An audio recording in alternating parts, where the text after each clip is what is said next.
don't you, little lambs are diving, I feel alive and true. If the word sounds queer and funny to your ear, a little bit jumbling. I wasn't just funny. You were seriously asking some on-the-edge questions, and yet each time you read a review, they go loud, brash American. So I was cornered, and that is an element, a tiny element of something that you might to have been. a lot of people, that's what I am. It's your bait. It's your bait.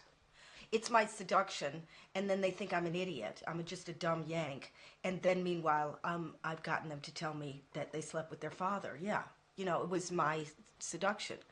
So I deserve what I get. I'm not going, you know, I'm not one of these idiots that go, oh, you know, poor me, I'm a victim of it. I made a fortune out of it. I'm happy to do it, and now I've got to get out. When did you know you had to get out then? When I started having breakdowns.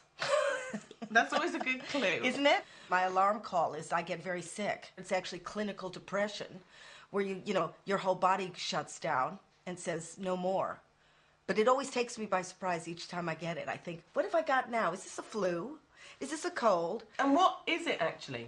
It's somebody inside going, no more. We are not taking this crap anymore. We're lying down and you will never be funny. And they have let me go on television with my eyes dead to the world. And the only thing going on is, you're a loser. You're a big, fat loser. And we're not going to make you say one funny line. Why have you stopped doing it then? I lost the little feeling in my belly that I always used to have when I was acting.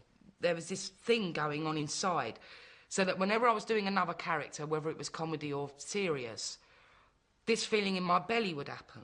So then it was like all the characters came from that feeling in my belly, and then they'd come out, you know, and as long as that feeling was there, then I sort of felt all right, and I sort of felt, oh, I can become anything.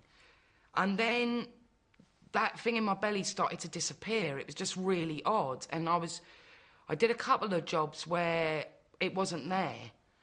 And so it was really weird. So therefore it was all coming from my head.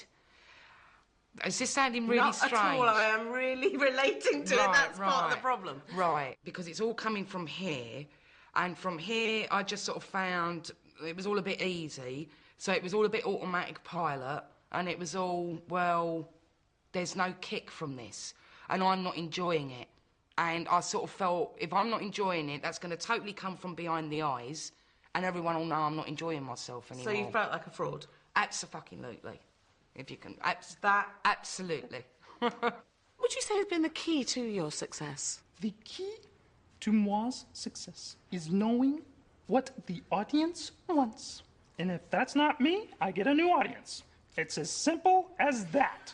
What happens in your head when you're performing? I don't know. I'm not there. Really? Mm-hmm.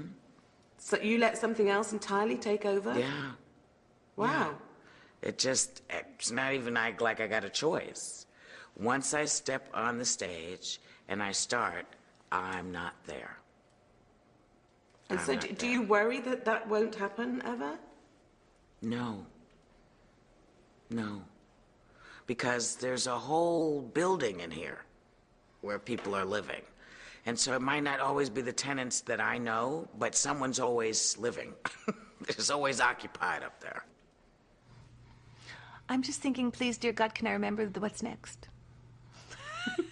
You're literally looking for the next joke. Yeah, I have to concentrate. It's like walking a tightrope. You can't let go of the tightrope. You're going to go like this and like this and like this, and then if you go, oh, what's up there, you fall off. Sometimes you're not in a funny place. I've had that as well. You know, when it's going well, you're doing all the editing and that's all fine and you're working. Other times I'm just there looking at myself going, oh, God, that's not funny. Look at you. And you're walking around for some reason. And I start doing all sorts of things I don't normally do. Yeah. You know, and you're going, why did you put that funny accent on? Why did you do that? You don't do that. That woman doesn't like you. Look at her. She's not laughed once. And that's when you start all that kind of, and it's all negative going on. And you do always obsess with if you see somebody not laughing. It's as if I'm just doing it for the first time, for that one night, and those things are very real. It's all very real to me. When I say, oh, this happened and that happened, it's as if it really has happened, even though it's lies. And it's you know, you are really in the moment. I'm able to be in the moment, which is very lovely. Are you thinking ahead a lot, and are you editing anything, or no? Are you making mental notes of what you might change, or no? I think when I come off, I might think, oh, actually, da da da da da. But at the time, it's always sinking in at some level.